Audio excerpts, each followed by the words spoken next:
Hello BabyQueers and welcome back to my channel. It is time for some neurodivergence. I was originally going to do like an autism specific video, but I still have a lot of ADHD content, and there would quite probably also be some like overall neurodivergence, unspecified content, so let's get started. Yeah, of course you have. Oh yeah.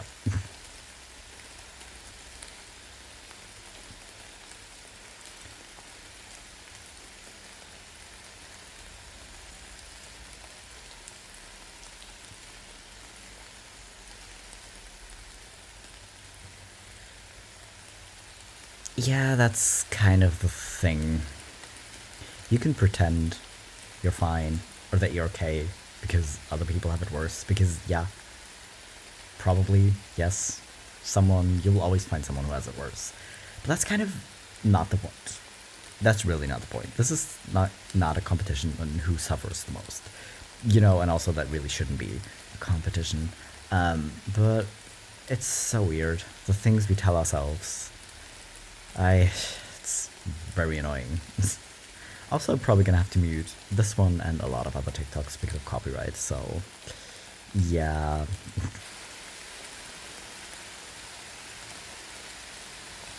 It's true though. But it's a good way to show affection, come on. Like, you don't just bite people you don't like. Like, that's just weird. No one does that. Kids do that sometimes. Why do kids bite each other? That's weird. But still, we bite to show affection. We don't bite that hard. Come on. Can we normalize using parenting techniques on neurodivergent people? Not all of the parenting techniques, obviously. Like, I don't want to be condescended to or patronized. But I was struggling today to explain to somebody that I needed them to make cupcakes for me. And it's not because I don't know how to delegate or explain to somebody that I need them to do something. All of that's fine. The issue was getting the words out.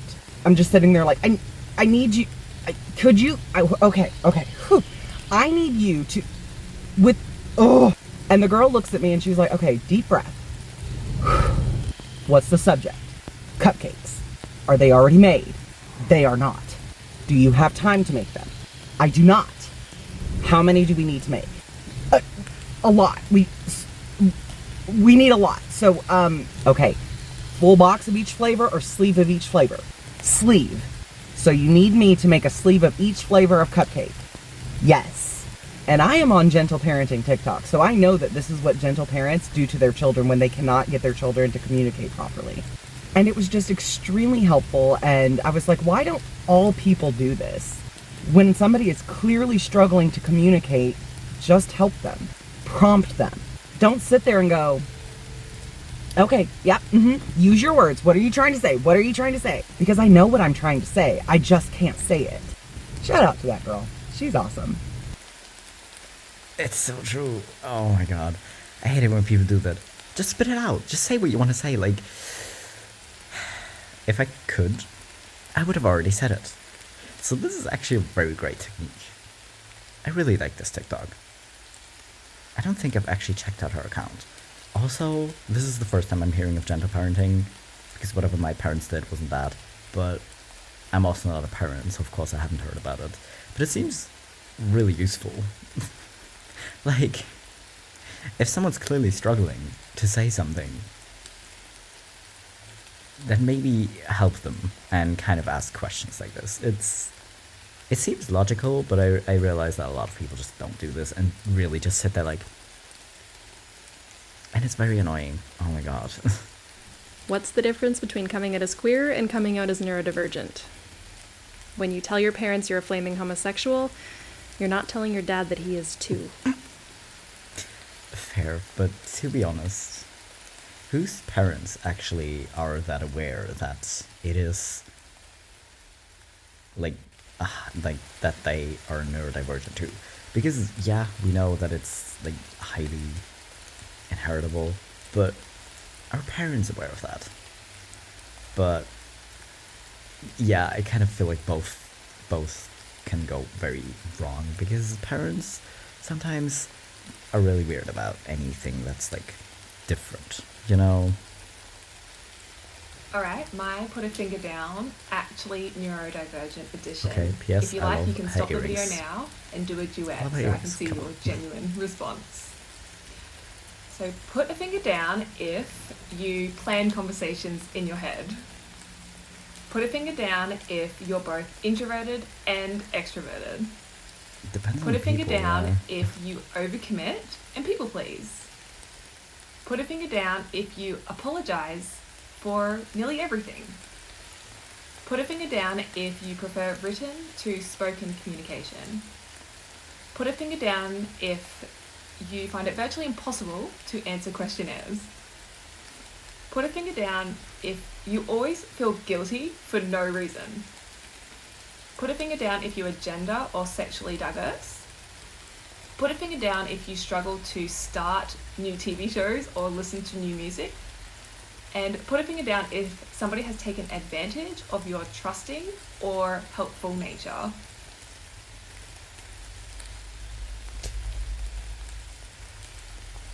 Well, there you go. There you go. That a higher percentage of autistic people are LGBTQ+, because you already don't school with social norms. Yes. I kind of feel like, did I bring this one up before? I kind of feel like I brought this one up before, but it's true. Because a lot of, like, gender is just enacted socially, and it's kind of, like, performed.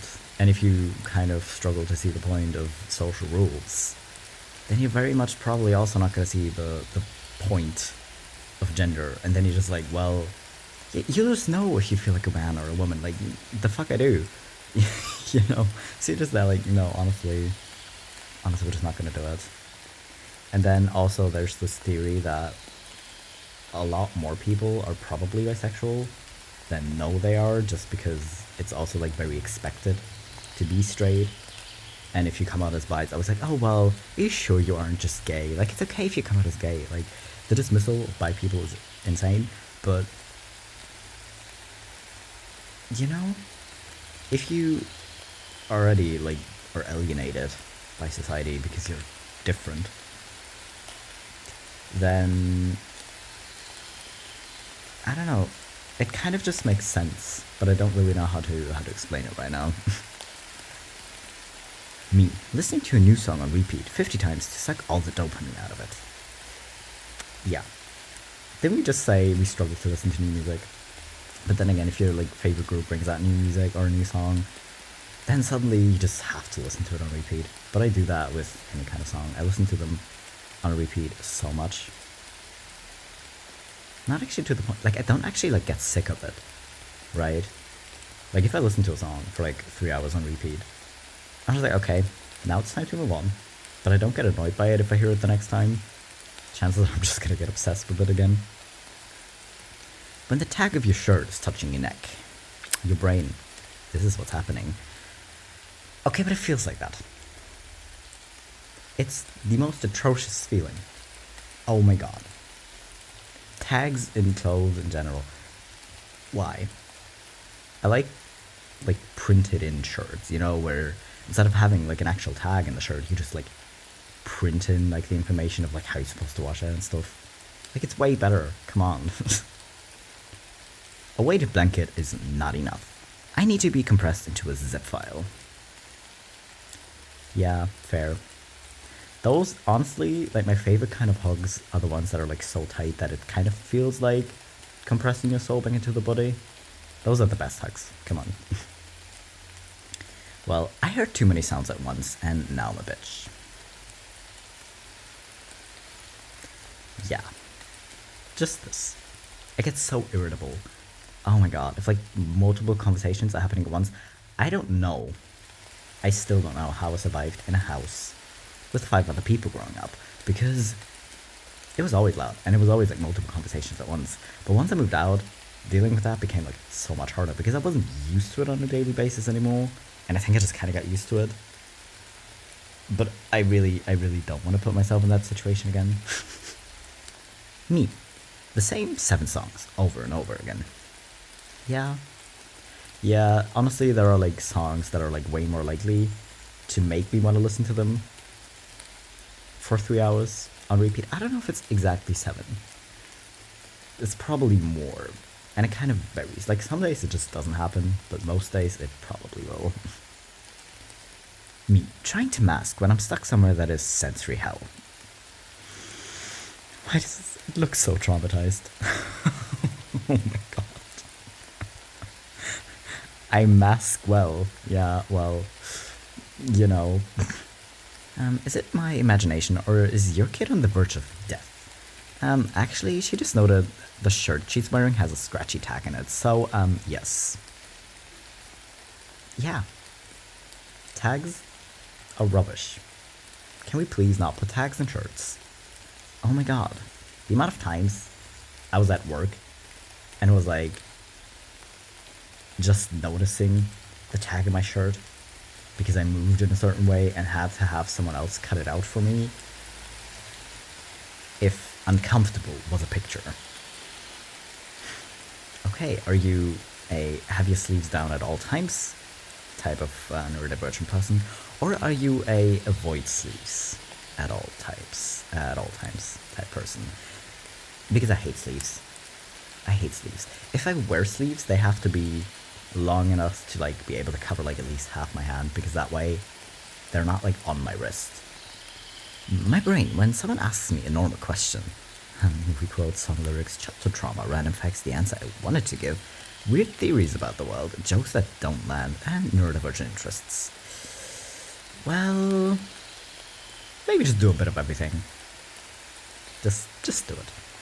Just do it. But the struggle is real. Because sometimes you also have like rehearsed answers to questions, but then you struggle because it sounds so rehearsed and you don't know how to make it sound like natural so it doesn't sound rehearsed. Why?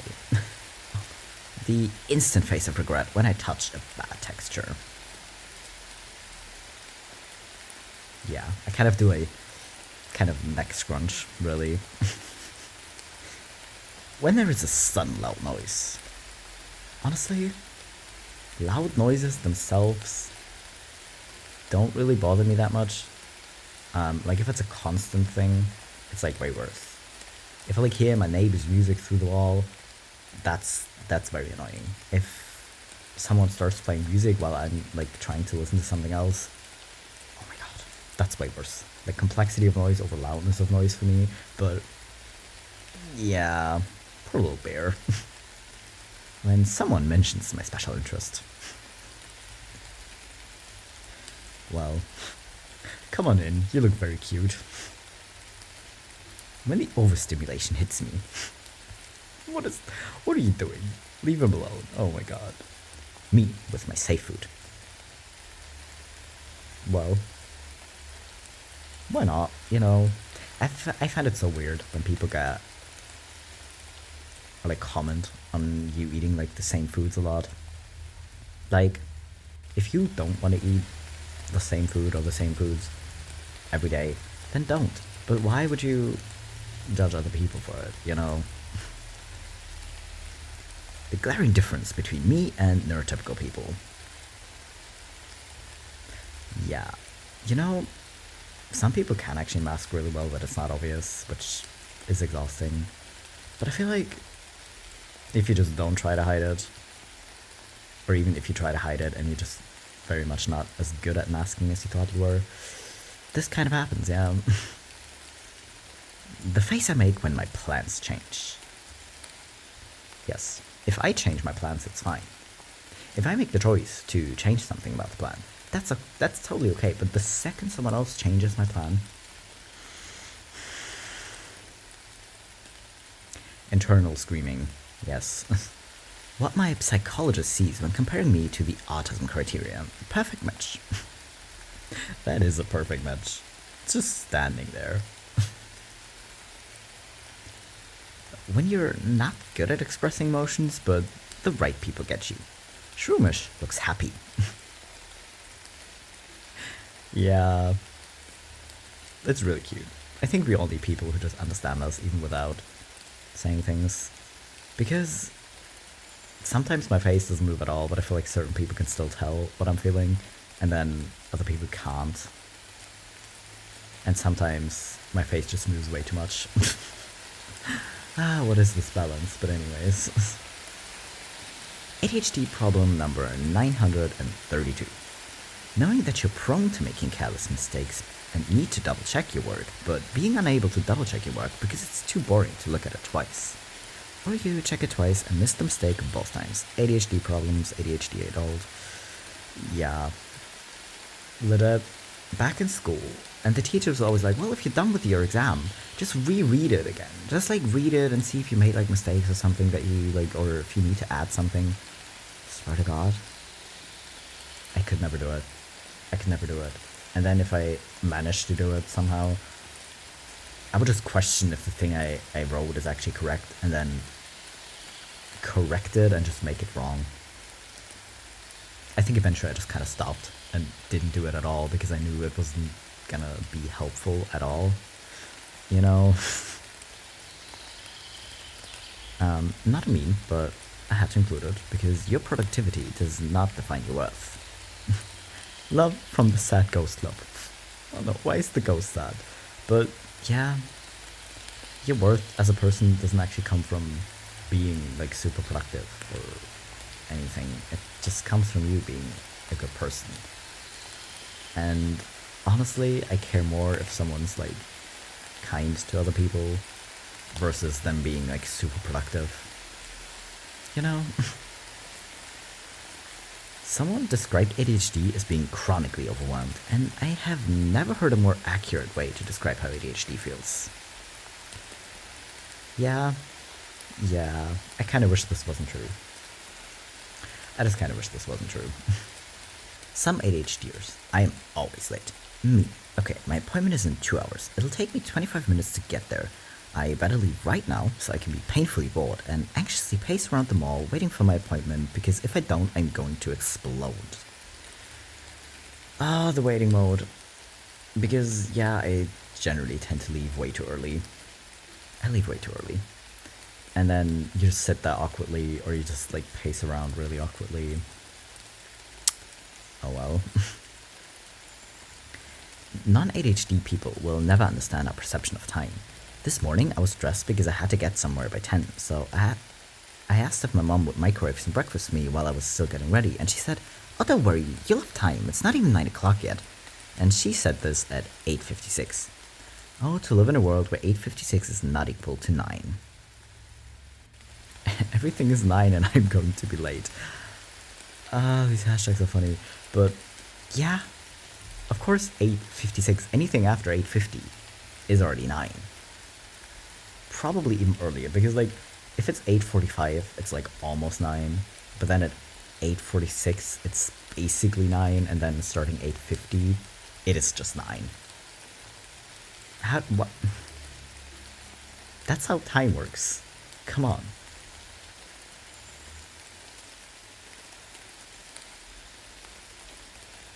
All of the time, a little bit of everything, all of the time.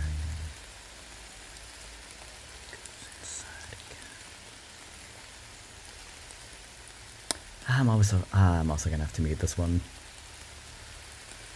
But yeah. No in between. Just those three. I'm gonna use your bathroom, okay? 1 sec. There's a weird place for a sock. That's her. It's time to take the... There's no way that's the same sock, right? Whatever. Hey, stupid question. You do realize that there has been a sock next to your toilet for about 3 months now. Huh. It has been there for a while now that you mention it. Weird. Follow-up. Why don't you just pick it up? So, it's in one of those locations where I will look at it, recognize and realize that I need to fix the problem, but I won't because I get distracted. See, in this case, since it's next to the toilet, the only time I ever see it is when I'm going to the toilet. And so I'll walk there, I'll go, I should clean that. And by the time I am finished doing my do, I will just get up and go about my day because that thing now no longer exists in my brain. So you'll put it away then? No. I'm hyper-fixated on this game right now, so how about you ask me again like a month? I'll do it. Thanks, you're the best. Love you so much. Yeah, I'm really glad my laundry basket isn't anywhere near my toilet, because otherwise this would definitely happen to me. because you see it. And you're just like, okay, I can't do that now. I can't forget the other thing I'm doing. Or if you actually, like, if you need to pee, obviously that's, like, more important in that moment anyways. So, yeah. Problems like that just disappear out of mind so quickly.